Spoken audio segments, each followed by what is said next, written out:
우리는 악령에게 쫓기고 있었고 그 악령은 누구도 퇴치를 할 수 없다. 저는 평생을 어머니와 함께 단둘이서 살았습니다. 아버지는 제가 태어난 후 바로 돌아가셨다고 어머니께서 말씀해 주셨고 할아버지나 할머니는 물론 친척들과도 만난 적도 없었고 만날 일 없는 사람들이라 생각했었습니다.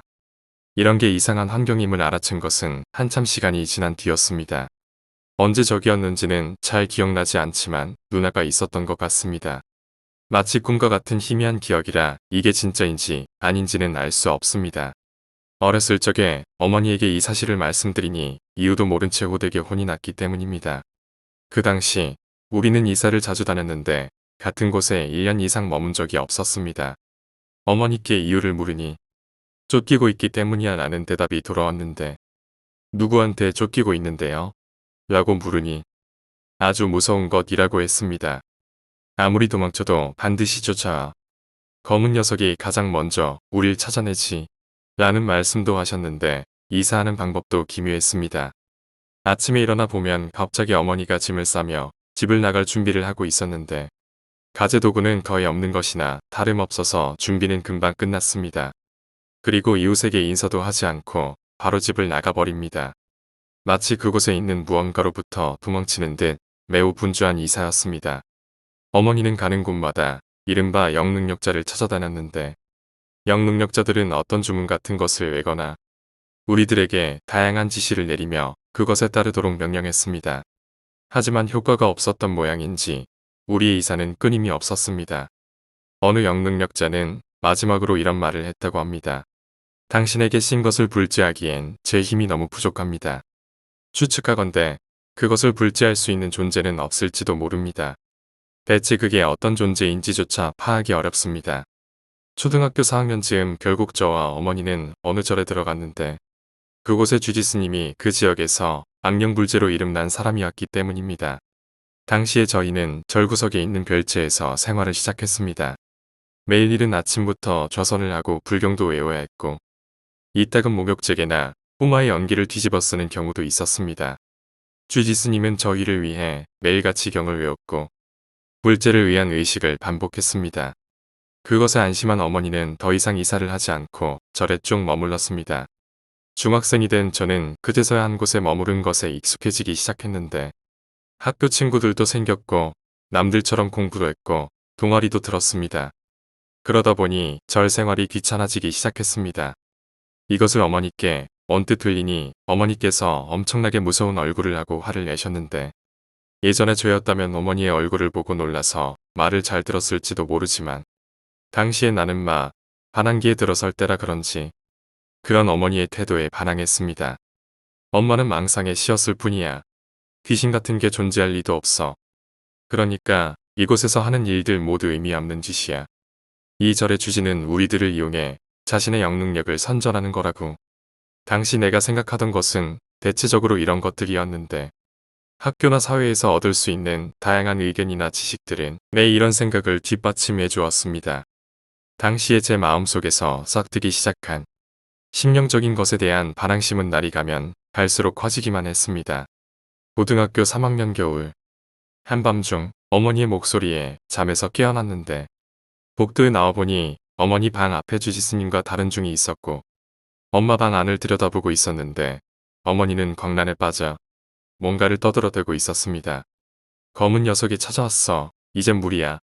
괜찮을 줄 알았는데 다시 도망가야 해. 이런 말들을 창난 상태에서 쏟아내고 있었는데 또 시작이구나 라고 생각한 저는 이제 그만 좀 해. 라고 어머니를 매도했습니다. 주지스님은 이런 날 무서운 눈으로 노려보았지만 아무 말도 하지 않았는데 어머니에게 완전히 질려버린 난방으로 돌아가 잠들어 버렸습니다. 다음 날 학교에서 돌아와 보니 별채 앞마당에 호마단이 설치되어 있었습니다. 놀란 내 눈앞에는 흰 소복을 걸친 어머니가 주지스님과 함께 호마단 바로 옆에서 일사불란하게 경을 외고 있었는데 가끔 몸에 물을 끼얹고 다시 호마단을 향하고 그것을 몇 번이고 반복하고 있었습니다. 처음에는 저도 기가 막혀서 그 광경을 지켜보고 있었지만 금방 바보 같은 광경이란 생각이 들어 방으로 들어가 버렸습니다. 하지만 방에 있어도 밖에서 계속 경과 구호를 외치는 소리가 들렸는데 마음속 깊이 질려버린 난절을 나와 친구 집에 자러 갔습니다. 다음날 아침, 절에 돌아가 보니 놀랍게도 어머니는 여전히 같은 짓을 반복하고 있었는데 전 어머니를 말리려 했으나 쥐지스님과 다른 중들에게 붙잡혔습니다. 게다가 어젠 어딜 갔었느냐라며 절 꾸짖었고 어이가 없어진 저는 계속해서 나를 꾸짖는 쥐지스님을 무시하고 방으로 돌아갔고 그 길로 바로 등교했습니다. 그 일이 3일 정도 이어지고 지쳐버린 어머니는 그 자리에 쓰러져 자기 방에 알아누웠습니다. 그리고 다음날 어머니는 방에서 스스로 목을 메고 죽어버렸습니다. 전 슬픔과 동시에 분노를 느꼈는데 어머니를 자살하도록 몰아붙인 건 이 절의 사람들이라고 생각했습니다. 아무것도 모르는 어머니가 고행을 3일이나 이어간 탓에 몸과 마음이 지쳐 정신에 이상이 찾아왔고 이윽고 자신의 목숨까지 끊어버렸습니다. 당시에 저는 그렇다고 확신했습니다. 장례식을 마친 뒤 전 주지스님에게 어머니에 대한 처사를 비난했고 절 생활에 대해 가혹하게 매도한 끝에 뛰쳐나오듯 절을 나왔습니다. 고등학교를 중퇴한 나는 직업을 바꿔가며 각지를 전전하며 살았는데 대학면허를 딴 뒤부터는 트럭 운전수를 시작했지만 한 곳에 머무르는 일은 거의 없었습니다. 어린 시절 자주 이사를 다니던 것이 지금까지 영향을 준 것일지도 모릅니다. 그런 저에게도 인생의 전환점이 생겼는데 근무처 회사에서 아르바이트를 하던 여성과 눈이 맞았고 그렇게 사귀던 도중 아이가 생겼습니다. 이미 동거를 하던 상태였던 데다 당시 경기가 좋았던 덕분에 저의 돈벌이가 매우 잘 되던 편이라 이참에 그냥 결혼해버리자라는 이야기가 나왔는데 제가 쳐내고 아인 점이 상대 부모의 마음에 들지 않았던 모양이었지만 아이가 생겼다는 사실과 저의 경제적인 직업 능력 그리고 지금까지 성실하게 살아온 덕에 결혼은 무난하게 결정되었습니다. 이윽고 아이가 태어나고 저도 이 땅에 안주하게 된 것을 실감하게 되었습니다. 장거리 운전이었기 때문에 집을 자주 비우긴 했으나 휴일에 가족들과 함께 시간을 보낼 때면 지금껏 맛본 적 없던 가족의 따뜻함이 느껴졌고 당시에 저는 이 행복이 언제까지고 이어졌으면 좋겠다고 진심으로 빌었습니다. 하지만 이것은 이루어지지 못했습니다. 어느 날 갑자기 밤중에 잠에서 깬 저는 왠지 모를 나쁜 예감에 쉽게 잠에 들지 못하고 있었는데 제 곁에는 부인과 2살 배기 아이가 잠들어 있었습니다. 한참 그 모습을 보고 있자니 어떤 시선이 느껴져 천장 구석에 시선을 돌렸는데 그곳에는 짙은 그림자가 있었습니다. 방은 작은 전등 불빛으로 어슴푸레 밝았는데 그 구석에만 빛이 닿지 않는 것처럼 삭감했습니다. 자세히 보니 그 안쪽에 뭔가가 꿈틀거리는 것처럼 보였는데 무심코 어머니의 말이 떠올랐습니다. 검은 녀석이 가장 먼저 우릴 찾아내지.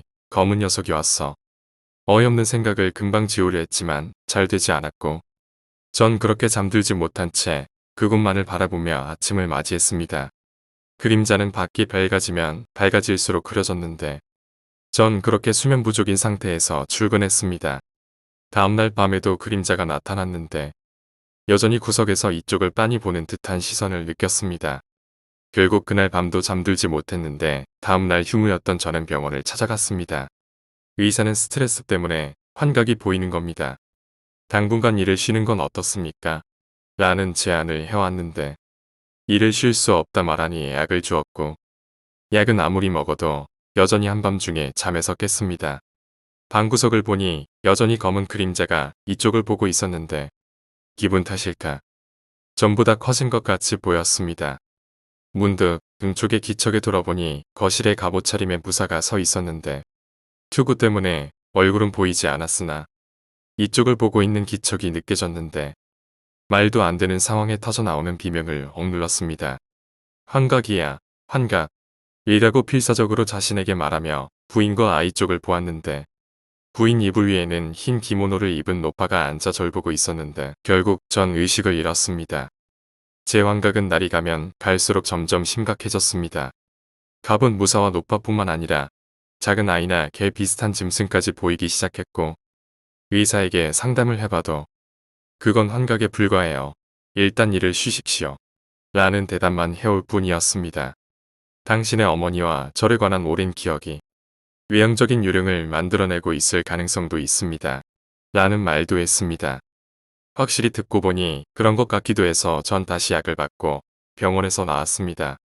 일을 쉬는 것에 대해 생각하며 자전거 페달을 밟았다는데 집 근처 큰 도로를 가로지르는 횡단보도에서 신호를 기다렸습니다. 정면에서 부인이 앞에 아이를 태우고 이쪽을 향해 오는 것이 보였습니다. 장을 보고 돌아오는 중인 것 같았는데 부인은 절 보자마자 웃으며 손을 흔들었고 그것을 본 아이도 날 향해 손을 흔들었는데 둘을 태운 자전거는 그 속도 그대로 교차점을 가로질렀고 아직 신호는 빨간색이었는데 갑자기 제 눈앞에서 부인과 아이를 향해서 한 트럭이 달려들었습니다. 그 다음 기억은 매우 애매했는데 병원과 경찰 관계자 그리고 부인의 부모 여러 사람들이 눈앞에 나타났지만 무엇을 물었고 무엇을 이야기했는지 전부라고 말해도 될 정도로 기억이 전혀 없었습니다.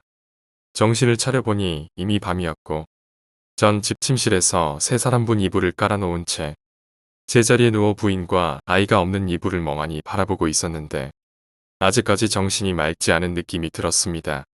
결론부터 말하자면 제 부인과 아이는 크게 다치거나 죽지 않고 오히려 멀쩡한 편이었는데 갑작스럽게 트럭이 덮쳐오는 바람에 크게 놀란 관계로 병원에 있었습니다. 돌진해 오던 트럭이 갑자기 방향을 바꾸면서 차가 뒤집혔는데 그 과정에서 트럭 운전기사는 사망했다고 들었습니다. 부인과 아이가 무사하다는 얘기를 들고 병원에 잠시 다녀온 뒤 집에 몇 가지 물건을 가지러 왔는데 천장을 보니 그림자가 다시 보였습니다. 하지만 그런 건 이제 아무래도 좋았고 돌아보면 가무무사와 높아도 보일 것이라 생각했는데 그게 뭐 어쨌다는 거야 싶은 기분도 들었고 공포는 느껴지지 않았습니다. 이불 쪽을 바라보자 이불 위에는 그 노파가 앉아 있었고 그때 처음으로 감정이 복받쳤는데 엄청난 분노와 슬픔이었습니다.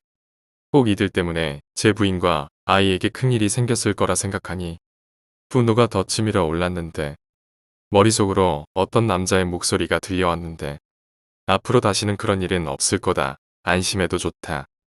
죽은 너의 어미와 누이에게 감사해라. 너의 아비가 저지른 실수로 인한 죄는 이제부턴 내가 없던 걸로 해주겠다.